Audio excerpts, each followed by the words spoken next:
Thank you so much for visiting us here for the virtual tour of the Black and Black on Black art exhibit, Making the Invisible Visible, here in Western North Carolina. We hope that you enjoy the exhibit, whether it's the research or the art. We know that you'll be pleased.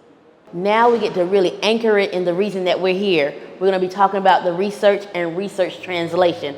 And so for that, I'm going to hand it over to Dr. Amina Batata, one of the researchers that is on the project and a confidant of my own. And I would like to say I know that she will take you through the data in a way that will be engaging and exciting and impactful. Amina? Thanks, Joanna.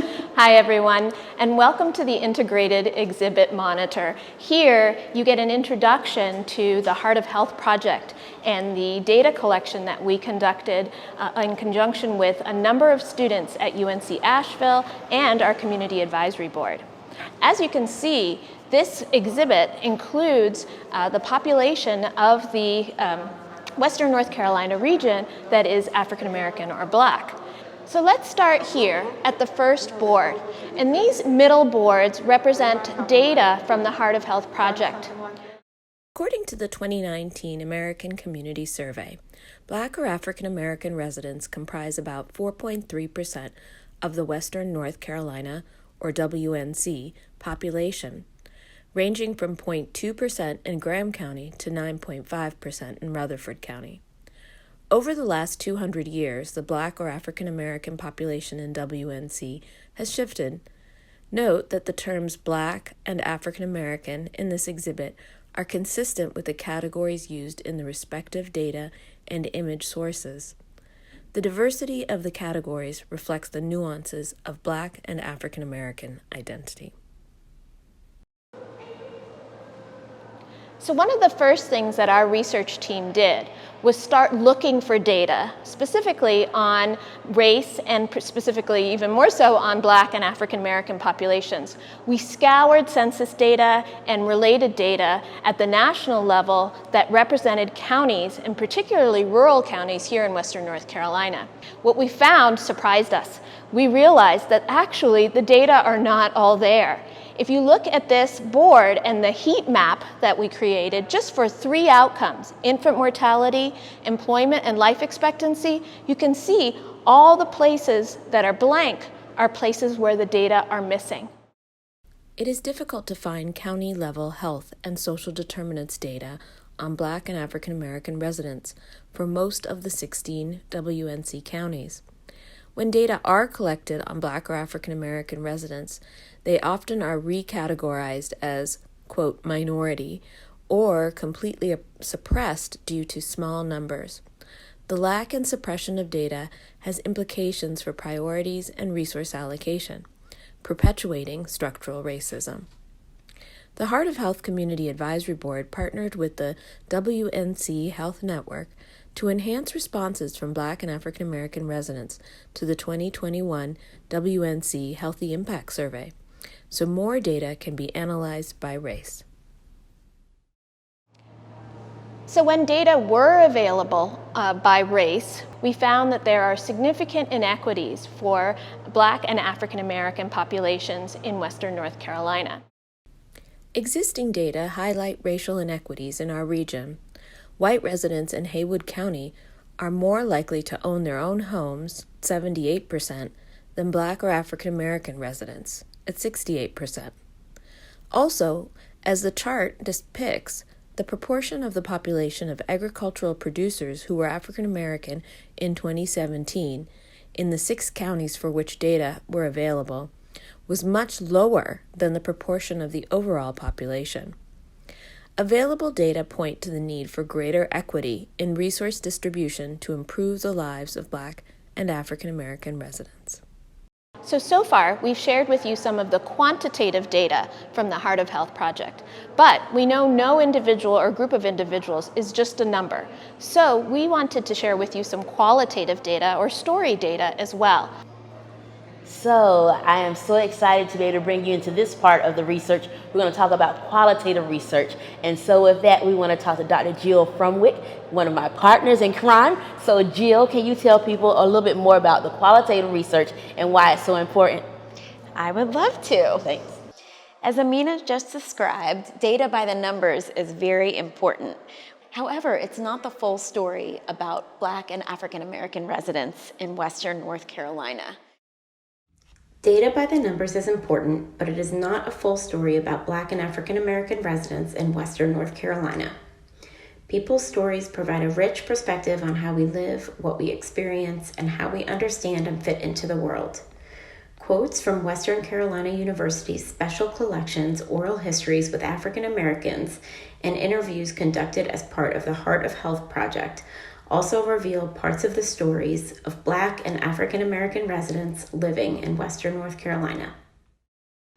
As a Black woman living in Western North Carolina, I feel like the idea of me is often more important than the actual me. My issues are discussed, debated, and ultimately decided by well-intentioned, self-proclaimed, liberal folks who think they know what is best for me.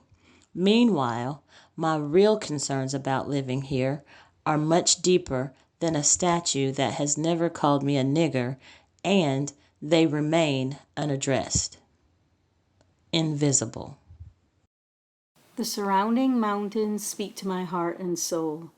Makes me feel like I'm back home. The waterfalls, rivers, streams, and creeks soothe me always. They inspire the poetry that I love to write. I don't see a lot of faces like mine though, so sometimes even with this outdoor paradise, I feel a bit lonely here. I want folks to know that every day I live here is a day without access to my people. The effort it takes to walk, live, love, smile, and just be here is the same tenacity that my ancestors must have used to fuel their every breath displaced in a place they call home. When you see me walking with a purpose and pride, it is on those days that I understand. It is my birthright to live in this beautiful place because this is my father's land. Invisibility is a function of attention. Who we pay attention to and how we understand the lives of people can impact resources and outcomes. For all of us in Western North Carolina, our hearts can be open to data, stories, and contributions of African Americans. Local health departments and policymakers can advocate for and engage in community participatory approaches to systematically collecting information about health outcomes and determinants, particularly land, home, and business ownership, in order to document and address inequities.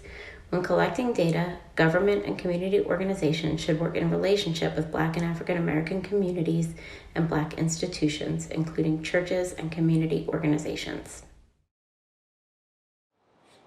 As we start to move through the exhibit, it is my pleasure to introduce you to Ann Miller Woodford, who is really the inspiration, the anchor for the Black in Black on Black.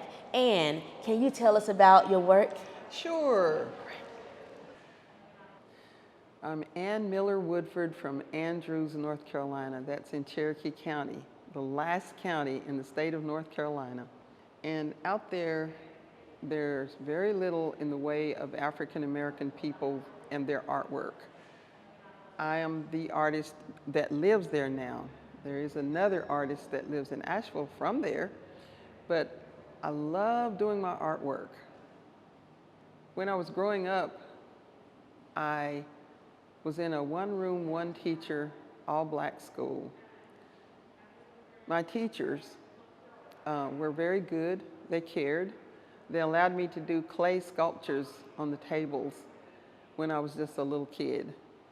But my very favorite teacher was Miss Ida Mae Logan from Asheville, who sent my artworks away for to the county fairs, to the state and county fairs, as well as to just exhibits, and gave me an opportunity to win blue ribbons and gold keys from the Scholastic Art Awards. This painting is called Queen, and it represents our beautiful African American women who sometimes don't even realize their own beauty. This is a part of my series called Black in Black on Black, and it's all about emerging. It's about knowing who we are, that we're somebody really special, that we need to understand how special our people are, how resilient. What we've been through and how we've dealt with it to be able to move into the future, to raise our children and to love ourselves, our hair and the skin color and the vitality that we have in our communities. This painting is called He. A lot of people tell me that it's a Christ-like figure. When I painted it, I wanted it to represent, and our people, African American men, have often had it very hard in this country. But at the same time, they have the ability and the privilege at this time to do something great with their lives. I hope that people will look into the eyes of He and know that this is not an invisible person. This is a person who has a story to tell. I believe in telling the stories of our people. And it's very important because I say to people, don't tell me you don't see color. That is not a good thing because it means you think I'm invisible. I'm not invisible. He is not invisible. So pay attention when you're talking to people. Look into their eyes and see who they are and hear their stories. Most important. I'm often asked who are the models for some of my paintings, and very often I use my family members. This one is my sister Nina, and this is her daughter, my niece Nikisha. These are the most joyous people. We have been through a lot of problems and issues, such as having lost our parents. Even Nikisha lost her father not too long ago. But what keeps us living and what keeps us alive is laughter. We love to laugh together. If I feel down in any manner, I can call my sister and we'll find something from our past or something that's happening right now to make us just burst our sides with laughter. And so I say these two ladies, they're smiling right now, ready to just do gut-busting laughter any minute. This is the forgotten man. And I say that because when I lived in Los Angeles, I would walk up and down the streets and there were a lot of homeless people on the streets. And they all had stories to tell because I wanted to hear from them. Sometimes we look at people and we go, he's a bum, he's not he's not working, he's asking for quarters on the street, whatever. But for me, it was very important for me to hear their stories. I might not have had money to give to them, but they smiled and they talked and they told their wonderful stories and sometimes very heartbreaking stories. But they needed somebody to talk to, and I was there. And I pray all the time that more people will listen to the stories of people that we look at and call druggies, bums on the street, whatever it is. They are humans just like we are, and they have gone through some of the same things we've gone through, and sometimes so much more. And so I wanted to paint this forgotten man who is not looking sad. He's got a smile on his face, as a matter of fact. These people have a story. This little girl, it's called the Yellow Hat.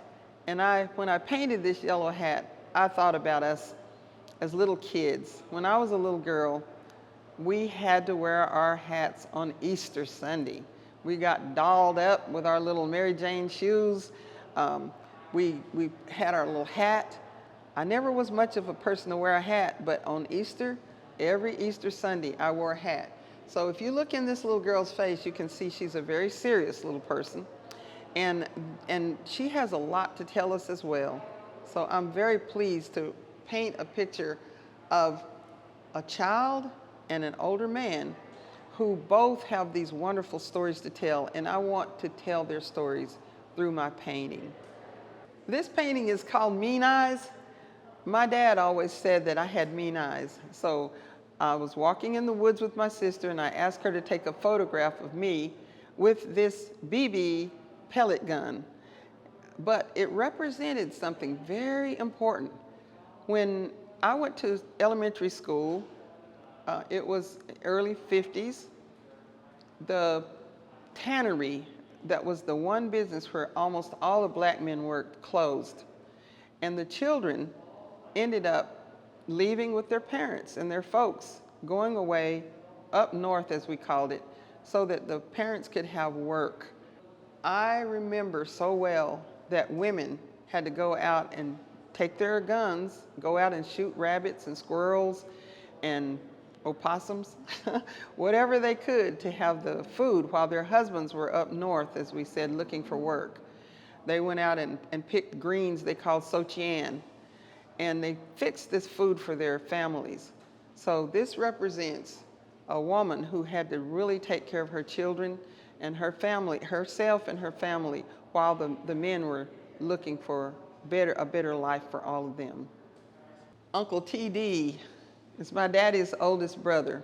He was the first in the family, and he stayed with his parents until his death.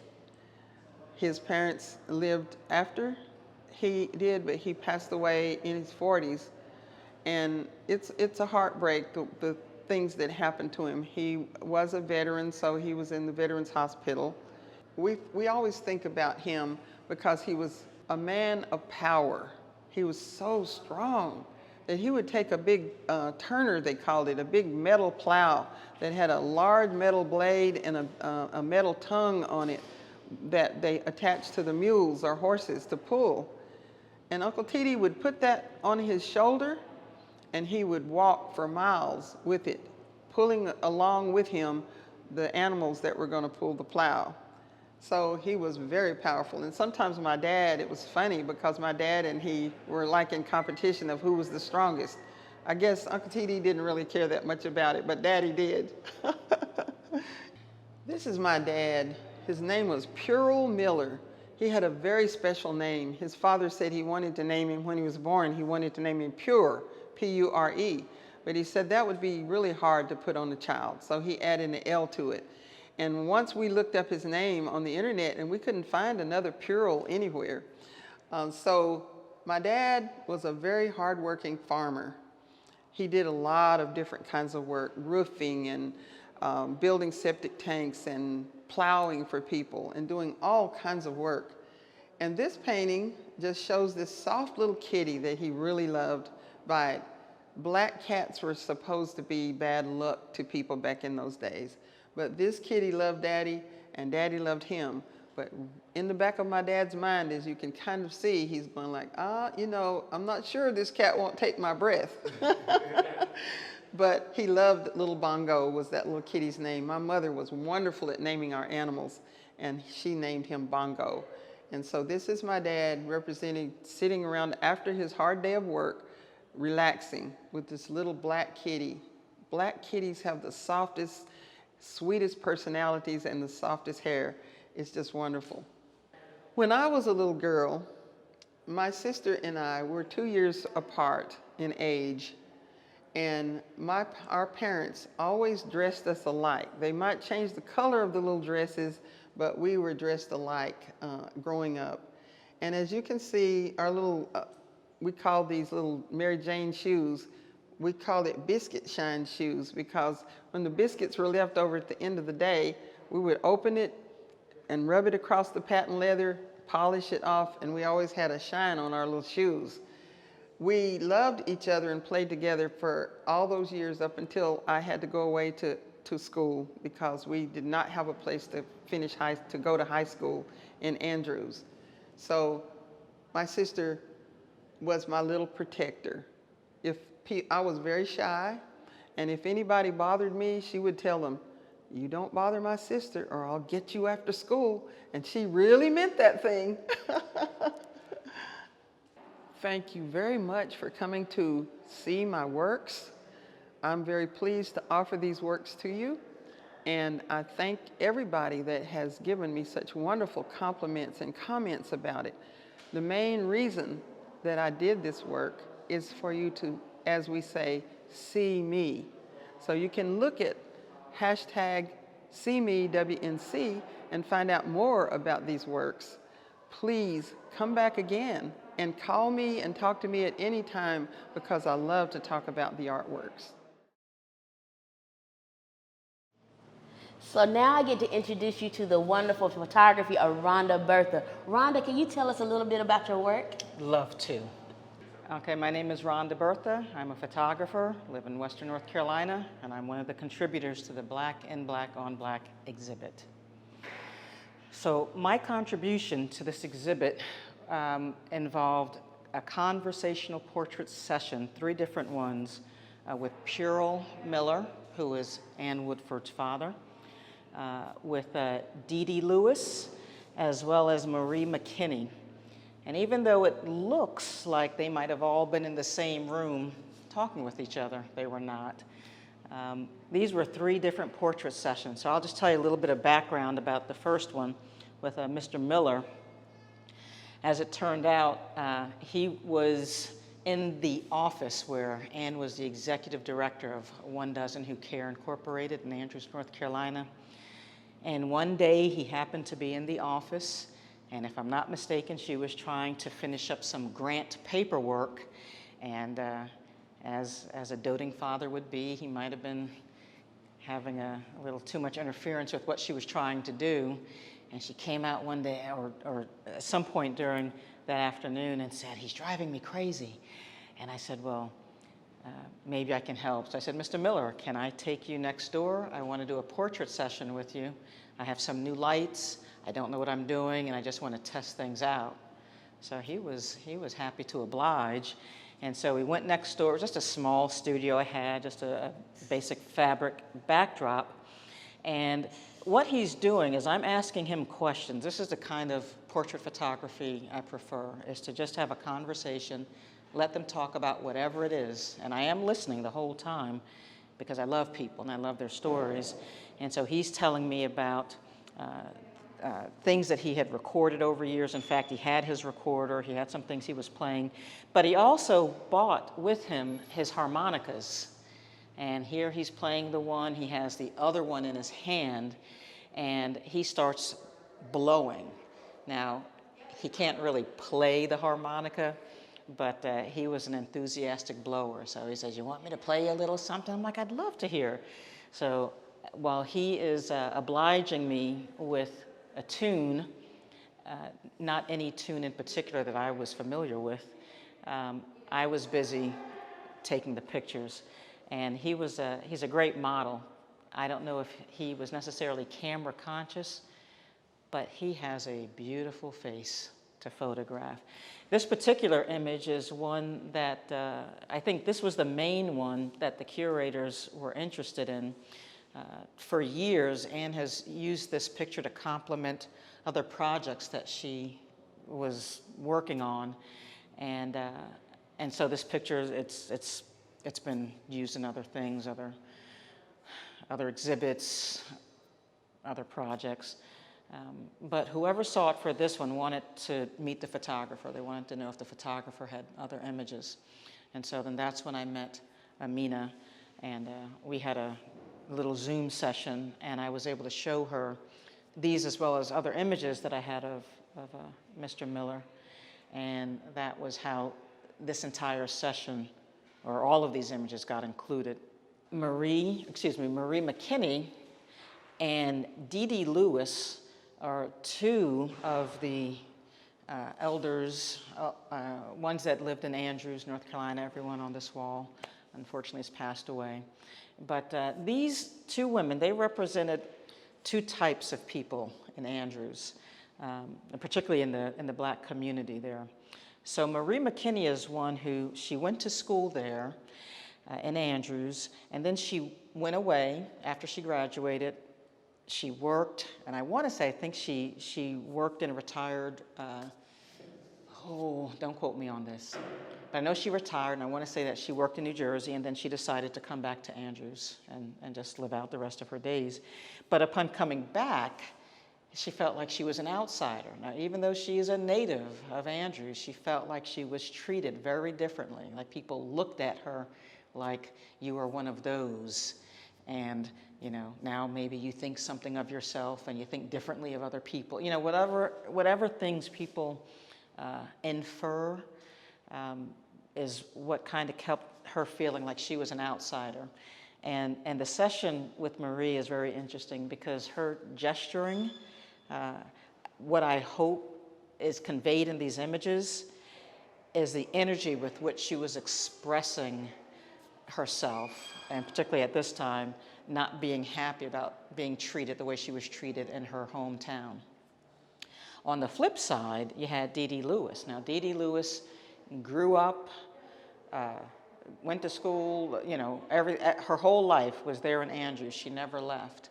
And so she, on the other hand, would represent the people who grew up there and never left. Like Andrews had always been their home, will always be their home, nothing will ever change. And so their mindsets, we might ask them the same questions and get very different opinions about things.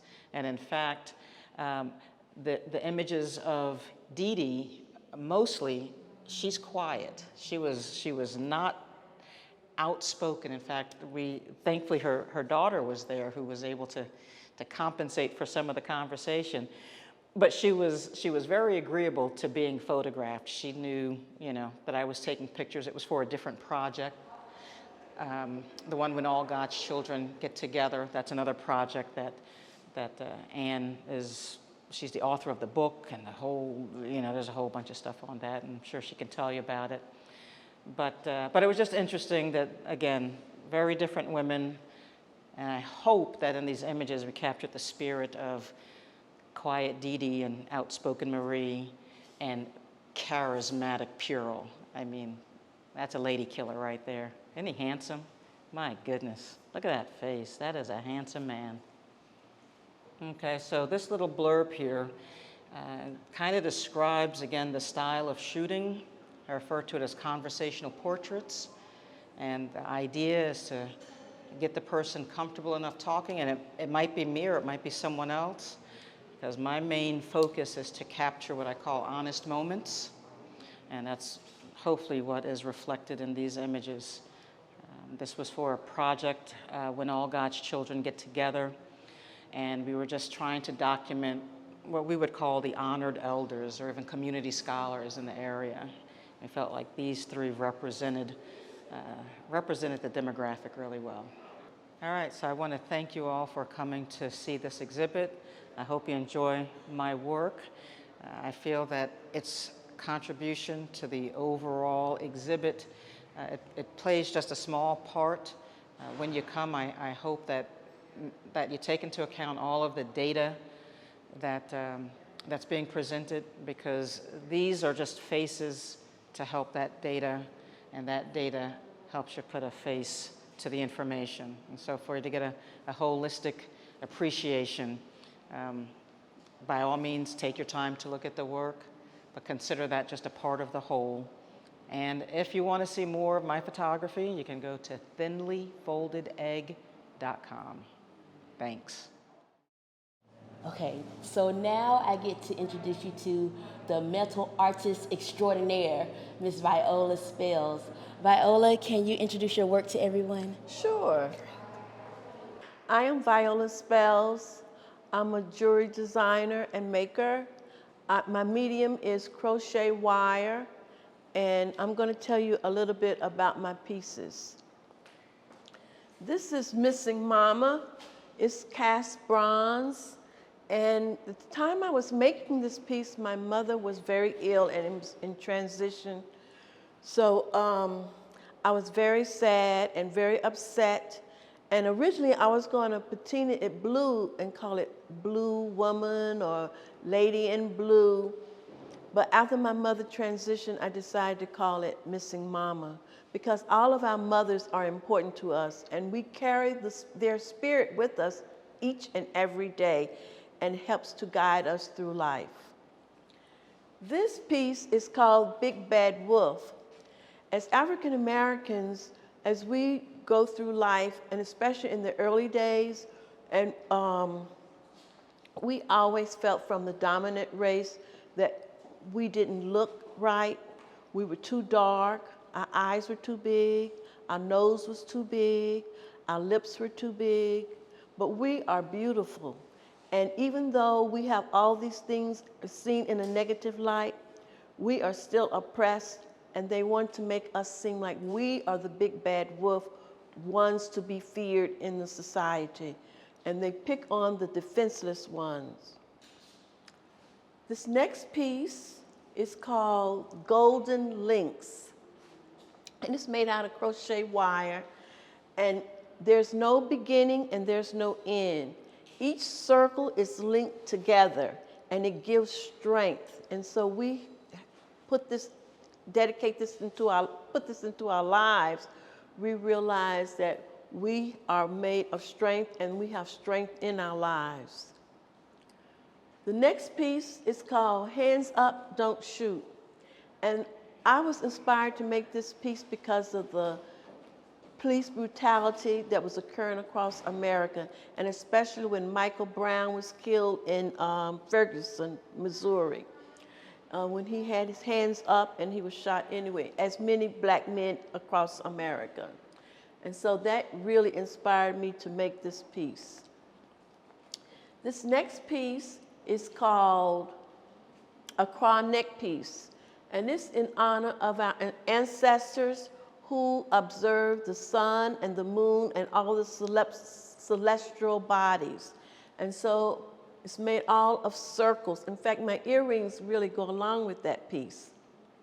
The top piece is called Circle of Life, and it's also spins off of this golden links because of the circle that gives us strength from our ancestors. When we were brought over from Africa to this country to be slaves, we were dissolute, we were down, we felt bad, we went through a struggle, but really when we came across the ocean, we brought the spirit of our ancestors with us. And in everything that we do, our ancestors are with us and give us strength, and we should remember that and rely on that as we move through life. This next piece is Ethiopian Cross. Ethiopia was the only country in Africa that was not colonized, and they believe in the Coptic church, the Coptic religion, and their pieces always have the 3 points in there and a very detailed lattice work. Now, this one doesn't have a lot of lattice work, but a lot of their pieces do. And it's to remind you of the Trinity, Jesus, the Holy Ghost, and God. This next piece is called African Queen.